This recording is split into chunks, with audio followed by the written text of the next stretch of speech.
Hello everyone, today I am here to talk about the Series 10 episode Wharf and Peace.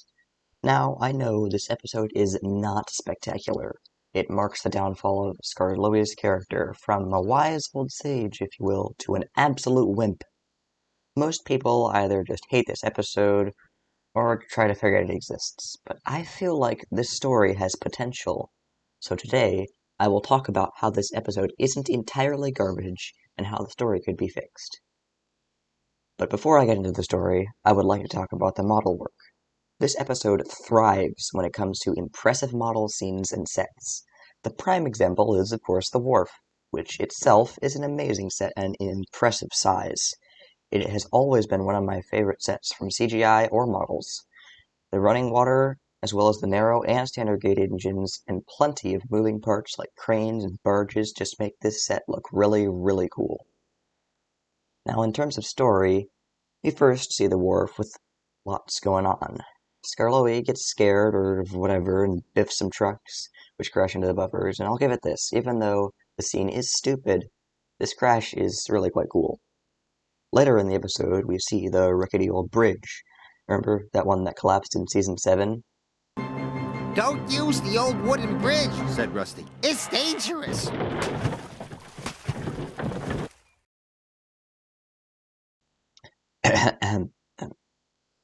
This new design with the large-scale engines is really cool, and the rushing water makes it look even more impressive. Later, on Skarloey's idiotic journey, he reaches a part of the line that is completely flooded, and it's pretty cool. The use of water and real models in this episode is pretty spectacular. I do wonder if this damaged any models, though. It was real water, and these are electronically driven models. Afterwards, we see Skarloey damage himself horribly while saving Rheneas from some rolling logs. His model was modified to have a large dent on his shell. This is pretty cool. The scene wasn't played off as a funny gag, it was a serious issue. Skarloey sacrificed his boiler to save his friend, and I find that pretty epic. So yeah, that does it for the model work. Now I'd like to talk about the episode's plot, and how I think it has potential. So the main problem with this episode is how much of a wimp Skarloey is. Although I don't necessarily think this problem with the episode is because Skarloey is a wimp. I think it's because Skarloey is the main character. He does go through a significant arc in this episode, even if he isn't the right character for it. At first, he's scared of the Wharf, it's loud and busy, and he doesn't feel like he matters. But over the course of the episode, he realizes what he takes for granted, which is his ability to help his friends. This restores his self-confidence. He challenges his own thoughts. Am I really scared of the Wharf? No, I'm a brave engine. I really like this story idea. It is a very good moral for kids and adults alike. Heck, I'm well beyond my childhood years, and this moral still helps me. So yeah, the episode has a strong moral. So what? Well, I think with a little tweaking, this story could be a near perfect one. I think a good character for the story to replace Skarloey would be a new one. A new addition to the narrow gauge cast. I mean, on that field, we did get Freddy and Mighty Mac, but I'll talk about those two later. So this new character is here, and they do not like the loud, bustling Wharf. They're frightened at the silliest things, but over the course of the episode, they also go through an arc and learn the same things as Skarloey. This would work perfectly, as not only is there a new character to promote merchandise, but they do not have to already Flanderize an existing character, and instead, use a brand new one with limitless possibility. Now, I do have another idea. Maybe a new character just for this episode would be a bit too much, maybe out of its budget. Alright, well I think another great character for this story would be Fearless Freddy. Fearless Freddy has just been introduced and is made out to be an old wise engine who is, well, fearless. It's in his name. But he is frightened of the Wharf. And I think this is a very real thing. I can certainly relate to this. In loud areas where a lot is going on, one can also feel small. They don't matter. I mean, that doesn't mean they should stand up and be part of the noise, but it doesn't mean they have to be. Sometimes it's better to keep quiet. However, the story has the main character's self-confidence significantly diminished because of this. This is very believable, like a character trait that a kid watching or an older fan revisiting could relate to in this episode. So Freddy is made out to be brave and wise, but he really is just scared of the Wharf, as he feels like he doesn't matter. But what he is scared about most is letting his friends down. He has already been looked up to among the other narrow gauge engines, and has a reputation to uphold. So when he timidly comes into the wharf and tries to play off his fear, he instead hears a crane, jumps and biffs some trucks in surprise. The other narrow gauge engines nearby are surprised too. I thought that Freddy was fearless, they say. Freddy feels so sad that he has let his friends down that he runs away to go do his job. Along the way, he helps his three other friends and starts to realize that he really is a brave engine, just by his ability to help his friends. This is one of the few episodes where the three strikes formula works better. The protagonist helps out three engines instead of making mistakes, but thinks they are making mistakes. And throughout the course of the episode, they realize that they are making the right decision and regain their self-confidence. This is actually quite beautiful, and I feel like has lots of potential for a well-crafted story. Another episode to do something similar is Edward the Hero from the later CGI era in Season 15, which I also think has potential, but that's another discussion.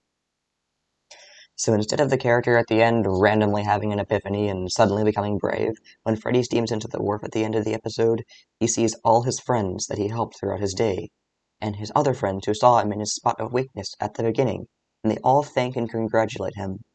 Freddy's confidence is restored, and the episode ends. He wouldn't even have to get over his fear of the wharf. He just now knows that it is home to a lot of his friends, and that is how you do character development right. Now, wouldn't that have been nice? I think another character that could have worked for this story is Mighty Mac. I think I've already gotten my point across so far about how this episode's story is good, but I think even this newbie could work.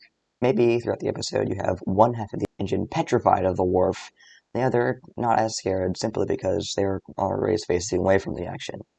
Maybe this could be a gateway to a busy going backwards-esque story, because think about it for a second. The side of the engine who is not at the front must be pretty miserable. They're always facing an ugly truck or coach instead of leading. They're always facing the other way.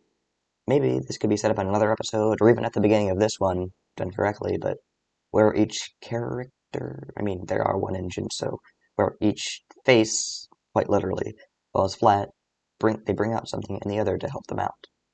Maybe, since Mac is usually at the back, he isn't as upfront or as scared, and tries to tell Mighty that he can get over his fear when he helps out each friend. But Mighty won't listen as he's too depressed and has no confidence. And Mac is also at fault, as he is also timid and isn't welcome to the idea that his own brother is the one who is so at fault that he needs to help him. However, after Mighty makes a third mistake, Mac instead tells Mighty very upfront that he can do so much more than he thinks he can. This would be such a cool idea, and I would love to see this put into action. Both characters get a complete arc with flaws that are brought out by the other, but also solved by the other. Simply beautiful. But instead, we got Skarloey being flanderized into a wimp. This is a proper shame. This story would work so much better with any of the characters I just mentioned.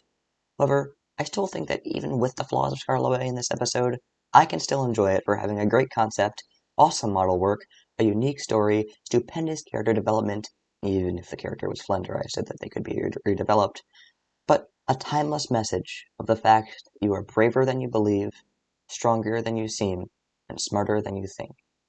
Wow. Just stunning.